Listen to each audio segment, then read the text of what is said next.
Eh bien salut à tous, on a ici une petite vidéo amusante, je suis vraiment désolé pour le vent. Deux Mini de deux époques différentes. On a ici sur le côté gauche une R56 de 2007 et ici une F56, alors celle-là c'est la mienne, de 2019.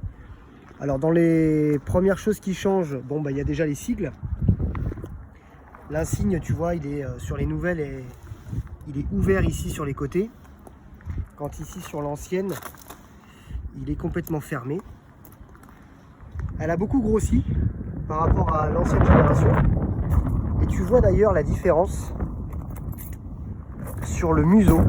Donc là, sur l'ancienne version, tu as le haut du phare avec le capot où il y a à peu près un débattement d'une même pas 10 cm. Sur la nouvelle là-bas, tu vois le museau il est vachement plus prononcé jusqu'à la calandre. Donc déjà elle grandit. Après quand on commence à regarder au niveau des phares, là on était sur du Big Xenon. Donc un feu assez rond avec le clignotant en bas. Quand tu vas sur la nouvelle, la forme change peu. Par contre là on est sur du LED avec le clignotant tout autour avec le feu de jour. Donc on n'a plus du tout le clignotant avec les lave-phares, etc. C'était assez sympa aussi comme ça aussi. Les clignotants, les feux de brouillard restent toujours au même endroit, toujours en bas des pare-chocs.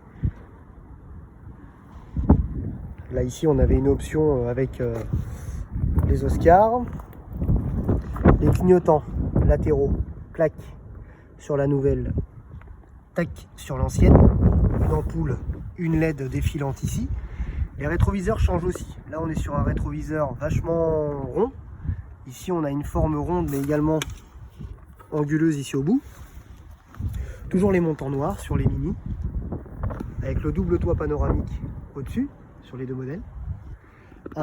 Quelque chose que j'apprécie beaucoup sur la mienne, c'est le bas de caisse. Tu vois, il ressort ici en plein milieu pour repiquer au bout. On dirait un peu les hanches d'une femme. Ici on est plus sur un bas de caisse, il est tout droit. Hein. Tout droit. Les poignées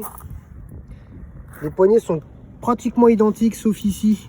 De l'autre côté on n'a pas du tout de serrure. Là on a le petit bouton pour rentrer.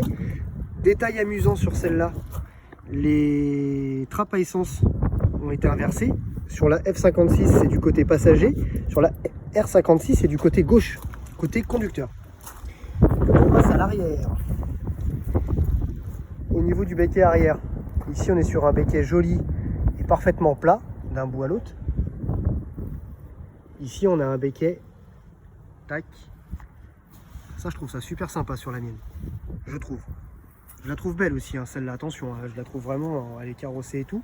La chose qui change, qui frappe aussi sur les modèles plus récents, c'est la taille des optiques à l'arrière. Quand même beaucoup plus gros, plus prononcé. Là on est sur des optiques avec un sort de filament à l'intérieur, mais en fait c'est des ampoules. Hein. C'est pas du tout du LED. Un peu plus fin avec un cerclage chrome, on peut le choisir en cerclage chrome ici, moi j'avais mis du noir. Un échappement au central au milieu, toujours. Échappement central au milieu ici aussi. Après, bon bah là où ça change radicalement par rapport aux anciennes versions, ça reste quand même les intérieurs. Là ici, je vais te montrer l'intérieur. Voilà l'intérieur des anciennes. Alors c'est sympa hein, quand même. Hein. On a des beaux sièges, on a une belle finition, avec toujours les régulateurs de vitesse, etc. qui sont au volant, le contour au milieu. Ici, on a encore à l'ancienne le compteur au niveau du GPS et de l'écran central. Les portières n'ont pas beaucoup évolué. Et au milieu, on avait pour ouvrir les fenêtres, fermer la voiture, etc. Dans la nouvelle maintenant, il n'y a plus ça. Ça, c'était pour mettre la clé. Là, dans l'autre, c'est un démarrage sans fil. Sans clé, pardon, sans fil. Tac, voilà le nouveau modèle. Où tu vois, tu démarres avec le bouton au milieu. Bouton start and stop. Le volant toujours pareil avec le régulateur de vitesse en plein milieu. Et tu vois, les portières, elles n'ont pas énormément changé. Il y a toujours le même cerclage autour. Je trouve qu'elle a évolué, mais elle est toujours restée dans le même état d'esprit. Tu vois, c'est toujours à peu près le même état d'esprit. sauf au niveau aussi des aérations centrales. Ils ont gardé les aérations rondes sur les côtés, comme ici, tu vois. Mais au milieu, il y a des aérations autour de l'écran central. Ici, elles sont devenues plus carrées, elles s'intègrent peut-être un peu mieux. Sympa, hein? Et voilà. 2007, 2019. À bientôt.